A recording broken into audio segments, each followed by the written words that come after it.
የገባን የድንግል ማርያም ልጆች ሁሌም እናታችን ቅድስት ድንግል ማርያምን እናከብራታለን። በጣም ያሳዝነኝ ነገር ምን እንደሆነ ታውቃላችሁ? አንቺና መሰሎችሽ ተደምራችሁ ነው እንግዲህ ህዝብ ቁጥር የተነገረ ማለት ወዳቸው ብዬ ነው። ቀድሞም ደምረውንና ተመስገንን አሁን ወደ ኦርቶዶክስ የሄዱት ወንድሞችን በወር ብር እየላከ ሲያሰድብ የነበረ ሌሊቱን ሙሉ ተንኮልና ሸር ሲሸርብ የነበረ ሰው ነው። እኔ እንዳንቺ አይነት ገልቱ ቪዲዮ ይለቃል እያለም እኮ የሚጠብቅ ሰው አለ። ለምን ሰዎች በውሸት ጌታን ለማገልገል ደፋ ቀና እንደሚሉ አላውቅም። ነገር ግን በዚህ ቪዲዮ ምክንያት አካውንት 50,000 ፎሎወር ከጨመረ 50,000 ብር 100,000 ፎሎወር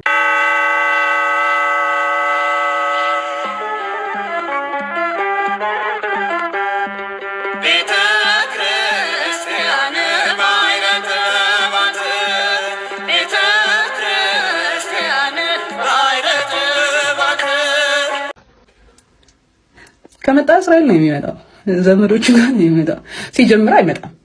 ከመነሻው የለም ሲቀጥል አይመጣም። the whole story የምናውቀው ነው፣ ሸዋሸዋ ነው። ግን እንደሱ ይመጣል ብላችሁ የምትጠብቁ ሰዎች ማለት ነው 2000 ዓመት አለፈው። እንዳንቺ አይነት ገልቱ ቪዲዮ ይለቃል እያለም እኮ የሚጠብቅ ሰው አለ። በነገራችን ላይ ኢየሱስ ክርስቶስ ተመልሶ ባይመጣ ራሱ እንዳንቺ እንዳወራሽው ያዋጣናል። ታውቂያለሽ፣ እግዚአብሔርን በመምሰል በጽድቅ እንድንኖር ያደርገናል ቢያንስ ማለት ነው። ስለዚህ አልመጣም ሸዋሸዋ ነው ምናምን ማለት ማስረዳ መጨነቅም የለብሽም እኮ እኛንና ምን ጠብቀው አጣብቂን ያለሽ ሰው ያለ ነው የሚመስለው። ተጨንቀሽ ሲጀመር የለም ብለሽ የምታምኙ ከሆነ ኢየሱስ ክርስቶስ የሚባል የለም ካልሽ በዚህን ያክል ነገር ስለሌለ አካል ማውራት የለብሽም። ስላለ ነው እኛ ስለ ሰይጣን የምናወራው፣ ስላለ ነው ስለ ክፉ ሰው፣ ስላለ ነው ስለ ሐሰተኛ ነቢያት የምናወራው እንጂ በሌላ ጉዳይ ላይ ተነስተን ሐሳብ አንሰጥም። እና አንቺ የለም ብለሽ የምታስቢው ኢየሱስ የሚባል አካል በቃ ከሌለ ለምን አትዩ?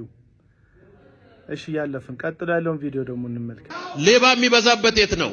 ደሃ ሰፈር። ስርቆት የሚበዛው የት ነው? ደሃ ሰፈር። በሽታ የሚበዛው የት ነው?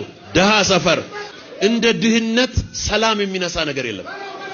ብዙ ሀብት ሲኖር ሰው ሰላሙን ይጠ ዶክተር ሆኖ የዚህን ያክል መውረድና መስቀጥ እንደሚቻል ስላሳየህን እናመሰግናለን። ሌባ የሚበዛው የት ነው? ደሃ ሰፈር ነው ያልከው ልክ ነህ። ደሃ ሰፈር የሚያዝ ሌባ ይበዛል፣ ትንንሽ ነገር ሰርቆ። ሀብታም እናንተ ሰፈር ደግሞ ያልተያዘ ግን የሰረቀ ብዙ ሌባ አለ። መሬት የሰረቀ፣ የሰው ንብረት የሰረቀ፣ ታክስ የሰረቀ፣ በጣም ብዙ ነገር ያጭበረበረ የማይያዝ ሌባ ያለበት መንደር የሀብታሞች መንደር ነው። ደሞ እኮ አታፍርም። የወንጌል አገልግሎት የሚሰጥበት መድረክ ላይ ነው የቆምኩት ብለህ ነው ይሄንን የምታወራው። ያንተ ቀድሞ ምንም ቤት የሌለ መሆኑ አሁን ባለብዙ ቤት መሆንክ መስማታቸው እነዛ ምስኪን ሰዎች የጂፒኤስ መጋዘን ውስጥ ለህይወታቸው ፈቅ የሚያደርግላቸው ነገር የለም። አፍተሮል ምንድነው እያልክ ያለው? በኢየሱስ ክርስቶስም ይሁንላችሁ ነው እያልክ ያለው። አሜን ብለው እነሱ ተስፋ ያደርጋሉ። አንተ ግን የሚዳሰስ የሚጨበጥ ነገር ይዘህ ነው የምታወራው። አሜን ብለህም አይደለም ያገኘው። ሌላ ጊዜ እነ ዳዊት ድሪምስ መድረክ ላይ በጣም ወጥረህ ሰርተህ ለፍተህ ጥረህ ግረህ እንዳገኘከው ትናገራለህ። ለተስፈኛ ምስኪን ያዳራሽ ተሰብሳቢዎች ደግሞ አሜን ተብሎ እንደሚገኝ አይነት ነገር አድርገህ ልትሰብካቸውና ልትዋሻቸው ትጀምራለህ። ለዚህ ነው የነ ጂፒኤስ አይነት መጋዘን ቤተክርስቲያን አይደለም እንላችሁ። ቤተክርስቲያንማ አርማዋ መስቀል ያደረገች ደግሞ ውስጧ ሰዎች ሲመጡ ለድሆች የዘላለምን ህይወት ተስፋ በክርስቶስ የሚገኘውን ህይወት የምትሰብክ ሰማያዊ መልእክት ያላት ምድርን የሚያስንቅ ለምድር እንዳይመች አድርጋ ሰዎችን በጽድቅና በቅድስና ለእግዚአብሔር ብቻ እንዲኖሩ የምታደርግ የክርስቶስ ኢየሱስ ሙሽሪት ናት እንጂ ልክ እነ ዳዊት ድሪምስ እንደሚያዘጋጁት ምድራዊ መድረክ ሰዎችን በብልጭልጭና በቆርቆሮ ነገር ስኬት እያለች የምትሸነግል አይደለችም ቤተክርስቲያን። እናንተ ግን መጋዘን እናንተን የሚያበለጽግ ምስኪኑን ሰው ድሃ አድርጎ የሚያስቀር የውሸት ተስፋ የሚሰጥበት ራሳችሁ ብቻ የምትለመልሙበት ሌላውን የምታደርቁበት መጋዘናችሁ ነውና ቀጥሎ ደግሞ ይሄን ቪዲዮ ነው እስቲ መዘነት መንፈሳዊነት እሺ በሉ በቃ መዘነት መንፈሳዊነት በቃ መታጠብ መንፈሳዊነት ከመንፈሳዊነት ነገር አንዱ መታጠብ። ከታጠብክ ደግሞ ጆንያ አትለብስም።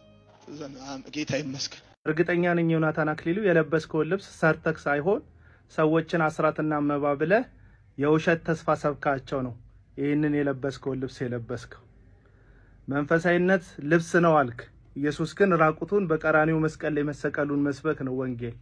እርቃኑን የተንጠለጠለ ጌታ ትንሽዬ መንደር ውስጥ የተወለደ ሰዎች ለቄሳር ገንዘብን መክፈል አለብን የለብንም ብለው ስለ ታክስ ሲጠይቁት እስቲ ገንዘብ ስጡኝ ብሎ ከሰው ኪስ ገንዘብ ተቀብሎ ምሳሌ የሚሰጥ እጅግ በጣም ዲሰንት የሆነ የታችኛውን ማህበረሰብ ህይወትን የሚረዳና የሚገነዘብ ጌታ በስጋ ተገልጦ የኖረበት ወንጌል በሚሰበክበት ቤተክርስቲያን የምትሉት ያው ቤተክርስቲያን እንዳልሆነ እናውቃለን። ቆመ የምትለፈልፍበት ቦታ ቤተክርስቲያን ነው ግን የምትሉት የክርስቶስ ኢየሱስ የሚሰበክበት ቦታ እንደሆነ ሁላችንም እናውቃለን።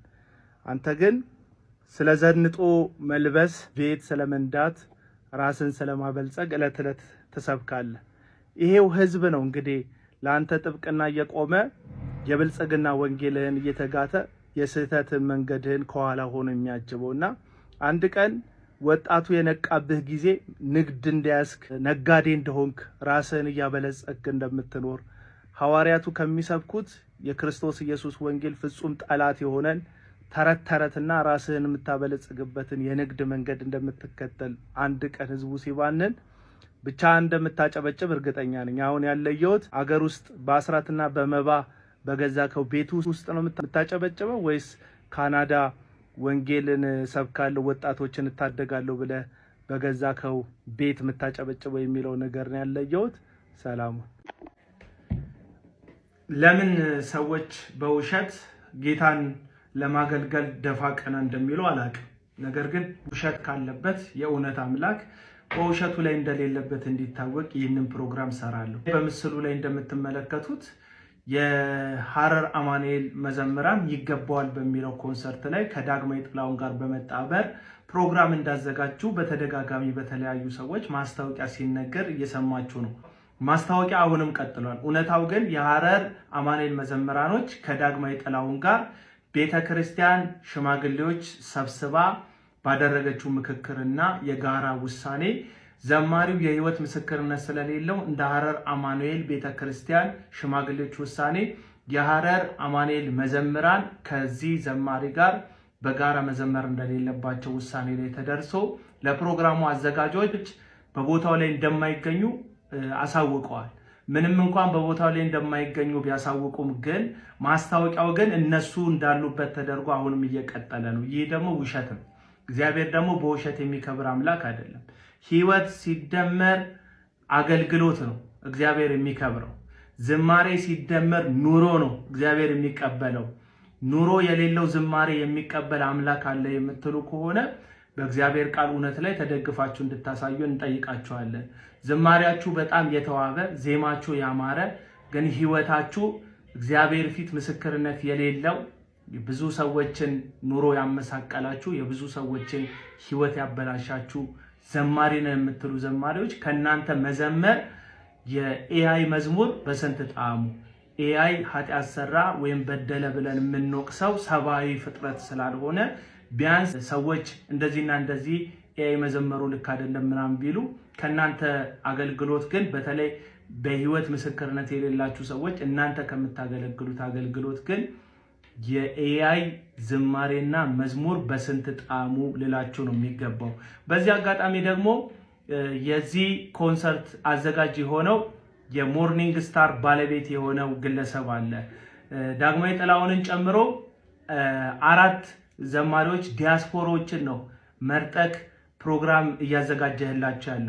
ከአውሮፕላን የደርሶ መልስ ትኬት ጀምሮ ለ40 ተከታታይ ቀናት እዚህ ምድር ላይ ወይም ኢትዮጵያ ውስጥ ገብተው የሆቴል እየከፈልክላቸው የሙሉ ባንድ ወጪ ሸፍነ የሚሊኒየም አዳራሽ ወይም የጊዮን ሆቴልን አዳራሽ ሙሉ ተከራይተላቸው የካሜራ ቀረጻውን ጭምር ጨርሰ አጠናቀን የምትሰጠው። አይመለከተንም፣ ገንዘቡ ያንተ ነው፣ ሀብቱ ያንተ ነው። ለፈለከው ለወደድከው ማድረግ ትችላለህ። እንደ ክርስቲያን ኮሚኒቲ ግን አንድ ጥያቄ እንደ ወንድም ላቀርብልክ የምፈልገው አንድ ጥያቄ አለ። ኢትዮጵያ ውስጥ ሆነው በአቅም እጥረትና ደጋፊ ስለሌላቸው የሚጫጫሁላቸው የሚናገርላቸው ሰው ስለሌላቸው በጣም የሚባርክ ህይወት የሚመሰከርለት ህይወት በጣም ብዙ ሰዎችን የጠቀመ ዝማሬ ኖሯቸው ከህዝብ ጋር መድረስ እየፈለጉ ህዝብ ጋር የሚደርሱበት ግን አቅም አጥተው የተቀመጡ አገር ውስጥ ያሉ በጣም ብዙ ዘማሪዎች አሉ። ለምሳሌ በጣም ሞዶን ተወዳጁን አገኘው ይደግል ልጥቀስ። ለማነጻጸር አይደለም ይሄንን ምለው፣ ሸዋዬ ዳምጤንም ልጥቀስ። እነዚህ አባቶች ምንላቸው ወይም ታላላቅ ወንድሞቻችን በህይወትም በኑሮም ደግሞ በዝማሪያቸውም የተመሰከረላቸው ሆነው ሳለ ግን እንደናንተ ያለ ሰዎች ውጭ ሀገር የሚኖሩ በዶላር የሚከፈላቸው ማለት ነገርየውን ለማዘጋጀት የአቅም እጥረት የሌለባቸውን ሰዎች ጨምራችሁ ገንዘብ እንደዚህና እንደዚህ ላድርግላችሁ የምትሉት ምን ፈልጋችሁ እንደሆነ አይገባኝም። ጌታን ለማገልገል እግዚአብሔርን ለማክበር ህዝቡ እንዲባረክ ፈልጋችሁ እንደሆነ በህይወት የተመሰከረለትን ሰው ለህዝቡ አቅርቡለት። ህይወታቸው ፌል ያደረገ ኑሯቸው ፌል ያደረገ በጣም ብዙ ሰው በጓዳ ያሳዘኑ የህይወት ምስክርነት የሌላቸውን ሰዎች አውጥታችሁ ግን ፕሮግራም ላዘጋጅላችሁ ማለት መመጻደቅ ነውና የሐረር አማኑኤል ቤተክርስቲያን ሽማግሌዎችና የሐረር አማኑኤል መዘምራኖችን ግን ሳላከብራችሁ አልቀርም። ምክንያቱም እናንተ መዘመር ብቻ ሳይሆን ህይወትም ለጌታ የሚሰዋ እንደሆነ ገብቷችሁ ከዚህ ዘማሪ ጋር አብረን አናገለግልም ብላችሁ ኦፊሻሊ ባታደርጉትም ቀሉ ውስጡን ግን ወስናችኋልና ማስታወቂያ የምትሰሩ ሰዎች አይመጡም አይደል? ለምን ተዋሹናላችሁ? የሐረር አማኑኤል መዘምራን አይገኙም አይደል? በቃ የማይገኙ ከሆነ ይገባዋል የሚለውን መዝሙር የሚያዘጋጀው ዳግማዊ ጥላሁን ነው ብላችሁ ማስታወቂያ ይሰሩና በውሸት የሚከበር እግዚአብሔር ስለሌለ አትዋሹ ለማለት ነው። በዚህ ቪዲዮ ምክንያት አካውንቴ 50,000 ፎሎወር ከጨመረ 50,000 ብር፣ 100,000 ፎሎወር ከጨመረ 100,000 ብር ለአንድ ለተቸገረ ሰው አመት በዓሉን አስመልክቶ እረዳለሁ። ሰሞኑን ሶሻል ሚዲያው ላይ እንደዚህ አይነት የንካ በንካ ደግሞ ስሙን እርዳታ ነኝ የሚል የግብዞች አይነት ስጦታ እየበረከተ መጥቷል። አንድ ወቅት አንድ ዙር የሚመግቡትን ድሃ ፎቶ እያነሱ ውጪ ካሉ መልካም አድራጎትን ከሚያደርጉት ድርጅቶች በርከት ያለ ዶላርን የሚያግበሰብሱ ራሳቸውን የሚያበለጽጉ የኤንጂኦ ተቋሞች እንደነበሩ እናውቃለን። እንደውም መንግስት አሰራራቸው ከበድ ቢለው ለቢሮ የሚያወጡት ወጪ ለድሃው ከሚያወጡት ወጪ ባስ ቢልበት 20/80 ብሎ 20% ለቢሮ 80% እንረዳዋለን ለሚሉ ችግረኛ እንዲያውሉ አዲስ ፖሊሲ እንደቀረጸላቸው ሁሉ ሰምተናል። እስከ መቼ ነው ድሃን መጠቀሚያ የምታደርጉት?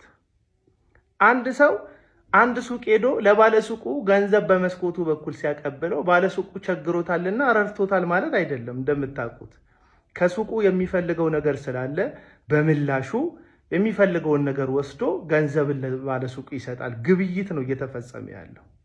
1 ሚሊዮን አስገቡኝና እንደዚህ ያደርጋለሁ የምትሉ ሰዎች 1 ሚሊዮኑ የሰጣችሁት ገንዘብ እርዳታ አይደለም። የሰጣችሁት ገንዘብ ኤክስቼንጅ ነው የሚባለው፣ ቅያሬ ነው የሚባለው፣ ልውውጥ ንግድ ነው የሚባለው እና ቢዝነስ ተቋማቶች እንኳን እንደዚህ ብታደርጉ አልፈርድባችሁም። አሁን ደግሞ ሃይማኖት ድርጅቶችን ወደዚህ አይነት ሙድ እየመጡላችሁ ነው። የሃይማኖት ተቋሞች ምን ይላሉ? 1 ሚሊዮን ቪው ካስገባችሁት 500,000 ብር ለተቸገረው ሰው እንሰጣለን እያሉ ነው። የምር እንሰጣለን እያላችሁ ነው። እየሰጣችሁ እኮ አይደለም እየተቀበላችሁም ጭምር ነው። ስለዚህ እንረዳለን ከምንል እንረዳዳለን ብትሉ፣ ደግፈናል ከምትሉ ተደጋግፈናል ብትሉ አዋጪ ነው እና እንደዚህ አይነት ግብዝነት ያለበት የንካ በንካ ድርጊት ከምታደርጉ ድሃውን መርዳት ካለባችሁ ሁሌ ድሃውን መጠቀሚያ ከማድረግ ድህነቱ ይበቃዋል ለውርደቱና ለክስረቱ። በእናንተ 50,000 ገባ 100,000 ገባ እያለ መሳቀቅና መጨነቅ የለበትም። አንድ ድሃ ከደገፋችሁት ደግፉት፣ ካልደገፋችሁት ግን የግድ የሆነ ነገር ካላገኘን አንደግፍም አይነት እድልን በሩ ላይ አምጣታችሁ በሰቀቀን አትግደሉት ምስኪኑን ድሃ ህዝብ ማለት ነው። አለቀ በቃ። ስለዚህ እንደናንተ አይነት ሰዎች የንካ በንካ እርዳታን እንረዳለን ለምትሉ ሰዎች እየረዳችሁ እንዳልሆነ ለማሳሰብ ነው ይሄንን ቪዲዮ የምሰራው። በዚህ አጋጣሚ ግን 1 ሚሊዮን ቪው ላስገባን ስትባሉ 1 ሚሊዮን ቪው ለመግባት 3-4 ስልክ ተጠቅማችሁ የምትገቡ 1 ሚሊዮን ፎሎወርስ ስትባሉ በ5 በ6 አካውንታችሁ ሰውን ፎሎ የምታደርጉ የሰው ማግኘት ደስ የሚላችሁ ቅን ሰዎች እግዚአብሔር ይባርካችሁ ሳልላችሁ አላልፍም። እናንተ መልካም ሰዎች ናችሁ። እንሰጣለን ከሚሉት ሰዎች የበለጠ ለድሃው የሰጣችሁት እናንተ እንደሆናችሁ ላሳስብ ነው። ተባረኩ። ማርያም ደካማ ናት።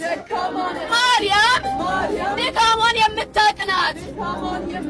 እሺ እንግዲህ ይህን ቪዲዮ ኮፒ ሊንክ፣ ሼር፣ ሪፖስት ያደረጋችሁ ለዝችና ለመሰሎቿ አዳርሱልኝ። እኛ እንላችኋለን። እኛ ጸጋና ክብሯ የገባን የድንግል ማርያም ልጆች ሁሌም እናታችን ቅድስት ድንግል ማርያምን እናከብራታለን። በጣም ያሳዝነኝ ነገር ምን እንደሆነ ታውቃላችሁ? አንቺና መሰሎች ተደምራችሁ ነው እንግዲህ ህዝብ ቁጥር የተነገረ ማለት። በዚህ ልክ እንዴት ሰው በድንቁርናው በጣም ይኮራል? ድንቁርና ያኮራል እንዴ? በጣም ታዝኙ እና አልታደልሽም። ለዛ ነው የእመቤቴ ክብር ማይገባሽ፣ ስላልታደልሽ ነው። ሁሉም ሰው የቀመሰውን መመስከር ይችላል። አንቺ አልቀመሽም፣ አታውቂውም እና አንፈርድብሽም። እግዚአብሔር ልቦና ይስጥሽ። እኔ ምላችሁ ወለጋ ላይ ምን የሌለ ነገር አለ? አነጀተኒ ወለጋ ረማልት እንጅሩ ረጅም ሰው ሲባል ወለጋ ይገኛል። ነመ ዴራ ጋፈ ደሙ ነመ ወለጋ ጅራ። ቆንጆ ሰው ሲባል ወለጋ ይገኛል። ነመ በሬዳ ጋፈ ደሙ ወለጋ ጅራ። አብራሪ ሲባል ወለጋ ይገኛል። ፓይለቲ ጋፈ ጀዱ ወለጋ ጅራ። ዶክተሮች ሲባል ወለጋ ይገኛል። ዶክተሪ ጋፈ ጀዱ ወለጋን ኬሰ ጅራ። ተመራማሪዎች የሚገርም አእምሮ ያላቸው ሰዎች ሲባል ከወለጋ ይፈልቃል። ቆረቶታ ጋፈ ጀደመን ወለጋን ኬሰ ጅራ። በጣም ብዙ ኃያላን ሲጠየቁ ከወለጋ ይባላል። ጀጀቦኒ ባየን ጋፈ መቃዳማን ለበወለጋራ ጀዳማ። እንደሰማችሁት ነው እንግዲህ እዚህ የሽንገላ ቃላት የምትታለሉ የወለጋ ተወላጆች ካላችሁ በጣም የምታሳዝኑ። ወደ ኤደን ጎራ ያለው እባብ ለሴቲቱ ለሔዋን የነገራን ነገር ሙሉ ለሙሉ ውሸት እኮ አይደለም። ቀላቅሎ ውሸትና እውነትን የነገራት። ይህንን ብትበሉ ክፉና ደግን ታውቃላችሁ አላት። እውነቱን ነው። እንደ እግዚአብሔር ትሆናላችሁ አለ። ውሸት ነው። አፍተሮል ከበሉ በኋላ እግዚአብሔር ከኤደን ገነት አስወጣቸው እንጂ እንደ እግዚአብሔር መሆን አልቻሉ። ልክ ሐሰተኛ ነቢያት እኔ አይደለሁም። እዚህ ጋር ቃሉን ላስቀምጥላችሁ ሞክራለሁ። ሁለተኛ ጢሞቴዎስ ምዕራፍ 4 ቁጥር 3 ላይ እውነትን መስማት ወይም እውነተኛውን ትምህርት መስማት የማይታገሱበት ጊዜ ይመጣል ይላል መጽሐፍ ቅዱስ። ስለዚህ ምኞቶቻቸውን የሚነግሯቸውን ሐሰተኛ አስተማሪዎች፣ ጆሮዎቻቸውን የሚኮረኩሩ ሐሰተኛ አስተማሪዎችን ለራሳቸው ያከማቻሉ። አለቅ። መስማት የምትፈልገው ምንድን ነው? ወለጋ ቆንጆ ነው መባል አይደለም የምትፈልገው፣ ቆንጆ ነው ይልዋል። አፍተሮል ግን ቁንጅናህን ነግረው የሚፈልጉትን ነገር ይሰራሉ። ወንጌል ደግሞ እንደምታውቁት ሰው ሁሉ በኃጢአት ስለመውደቁ በኃጢአት ደግሞ ከእግዚአብሔር ጋር መጣላቱን፣ ስለዚህም ደግሞ ኃጢአተኝነቱ ዋጋ ስለከፈለው ስለ ናዝሬቱ ስለ ክርስቶስ ኢየሱስ እሱን በማመን ስለሚገኝ ሕይወት እሱን ካላመነ ሰው እንደሚጠፋ ማሳያ ነው እንጂ ወንጌል የወለጋን ቁንጅና፣ የወለጋን ርዝምነት፣ የወለጋ መማር፣ የወለጋ ጥሩ መሆን ምንም አይመለከተውም። ወንጌል ይሄ አይደለም ታርጌቱ። ወንጌል ታርጌቱ ምንድነው? ኃጢአተኛ የሆነው ሰው በክርስቶስ ኢየሱስ አምኖ ነፃ ስለሚወጣበት እውነት ነው። እነዚህ ሐሰተኛ ነቢያት የወንጌል ሸክምም የወንጌል እውነትም የለም የምንላችሁ በማስረጃ ነው። እንደ እዩ ጩፋ ሲዳማ ሴት ስለ ሲዳማ ቁንጅና ይናገራል። ወላይታ ሴት ስለ ወላይታ መማርና ድንቅ መሆን ይናገራል። የሚፈልገው ምንድነው ስትሉ ፍላጎቱን ማሟላት ነው። ስለዚህ እንደዚህ ጆሮአችሁን የሚኮረኩር ነገር ስትሰሙ ለማጨብጨብ የምትቸኩሉ ሰዎች እዩ ጩፋ ተናገረውም አልተናገረው ቆንጆ ቁንጅናውን አያጣም። የተማረ ያልተማረ አይሆንም። ምንም ይለወጥ ነገር የለም። ወንጌል ሰባኪ ያለ መሆኑን እንድታውቁ ነው ይሄንን ቪዲዮ ያመጣሁት። ተባረኩ። ወዳችሁ ብዬ ነው። ቀድሞም ደምረውንና ተመስገንን አሁን ወደ ኦርቶዶክስ የሄዱት ወንድሞችን በወር ብር እየላከ ሲያሰድብ የነበረ ሌሊቱን ሙሉ ተንኮልና ሸር ሲሸርብ የነበረ ሰው ነው። እኔ እውነት ስለያዝኩኝ ክሪቲካል በሆነ ጉዳይ ላይ ማናቸውንም እናንተ የምትሏቸው ዮናታን አክሊሉ ብትል፣ ታምራት ታረቀኝ ብትል፣ እዩ ጩፋ ብትል ስቴፕ ባይ ስቴፕ ሁልጊዜ አለውኝ። ለምን ቂም አይደለም ያለብኝ፣ ለምን የሆነ ነገር አይደለም ያለብኝ፣ እውነት ነው ያለኝ እና ይገባዋል። ኮንሰርት አዘጋጅ፣ የሆሊ ቢት ባለቤት፣ የሞርኒንግ ስታር ባለቤት የሆንከው ግለሰብ አይ ቲንክ አንተም በእንደዚህ አይነት ተመሳሳይ ነገር ውስጥ ያለፍክ እንደሆነ አላውቅም። እንደነዚህ አይነት ተመሳሳይ ህይወት ይኑራ አያውቅም። ስላንተ ማጣራትም አላደረኩም። ተመሳሳይ ህይወት ይኑርክ አይኑርክ አላውቅም። ግን የአመፀኞችን እጅ ለማበርታት የነውረኛ በነገ ታሪካቸው ዛሬን ካላረስን የሚሉ ህይወት የተቀሙ ማይክ ብቻ በእጃቸው የያዙ ማይኩን እኮ ይዛችሁታል፣ ህይወቱ ግን ተቀምታችኋል። አመፅ፣ ኃጢአት፣ ነውር ማይኩን አስይዞ ህይወቱን ቀምቷቸዋል። ስለዚህ እንጠያየቅ። እህቶችን ነው የምጠይቀው በዚህ ሰዓት ላይ ከከልዬ ጎን ነኝ፣ ከከልዬ አጠገብ ነኝ፣ ከከልዬ ጀርባ ነኝ የምትሉ እህቶች አንቺ ባላጠፋሽው ኃጢአት፣ ባልሰራሽው ኃጢአት፣ ባልሰራሽው ነውር፣ ባልሰራሽው በደል በሐሰት የሆነ ዘማሪ ነኝ የሚል ግለሰብ በሐሰት ከሶሽ ከዛ ህይወትሽን አመሰቃቅሎ 3 የወለድሽለትን ልጆች እላይሽ ላይ ጥሎ ሄዶ አንድም ቀን እንደ አባት ፍቅር ሳይሰጣቸው ብቻሽን ልጆችሽን ብታሳድጊ ምንድን ነው የሚሰማሽ? ይሄ ሰው የመጀመሪያ ሚስቱን ያደረጋት እንደዛ ነው። በሐሰት ከሰሳት። የዲኤንኤ ምርመራ እናደርጋለችው። ምክንያቱም ፉል ኮንፊደንስ አላት ይቺ ሴት በጽድቅ የኖረች ሴት ስለሆነች። ምን አለችው? የዲኤንኤ ምርመራ እናድርግ አለችው። ከዛስ ሽምግልናውን በተነ። ሽማግሌዎችን፣ የቤተ ክርስቲያን ሽማግሌዎችን አልሰማችሁም አለ። ምክንያቱም ነውር ጌጡ ነው። ይሄ ሰው ባይዘምር ኖሮ አልናገረውም።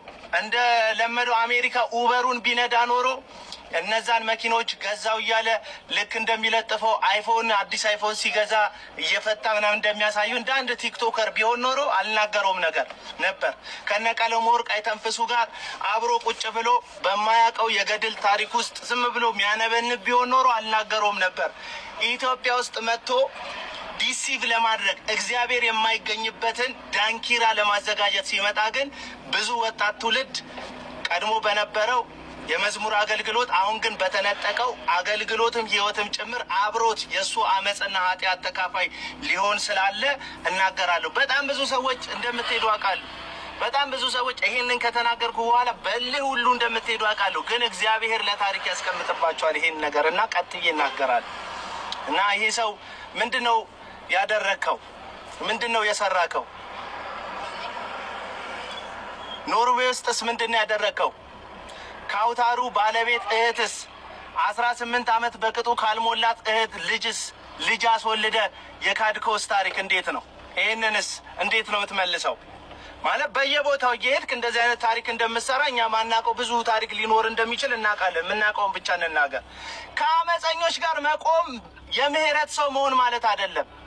እግዚአብሔር ይፍረድ ማለት መቻል አይደለም። በጣም አሁን ብዙ ጴንጤ ፍርዱን ለእግዚአብሔር ትተናል፣ እኛ ፈራጅ አይደለን ምናምን የምትሉት ተመሳሳይ ነውርና ኃጢአት ውስጥ ስለምትኖሩ ነው። ይህንን ልነግራችሁ እፈልጋለሁ። ተመሳሳይ ኃጢአት ኢየሱስ ኃጢአት የሌለበት ይውገራት ያለው ኃጢአትን ሰርቶ አይደለም። ኃጢአትን ነውርን ሰርቶ አይደለም። እሱ ኃጢአት የማይፈትነው ኃጢአትን በስጋው የኮነነ በስጋው የቀጣ የኃጢአትንና የአመፅን ህይወት በመስቀል ላይ የቸነከረ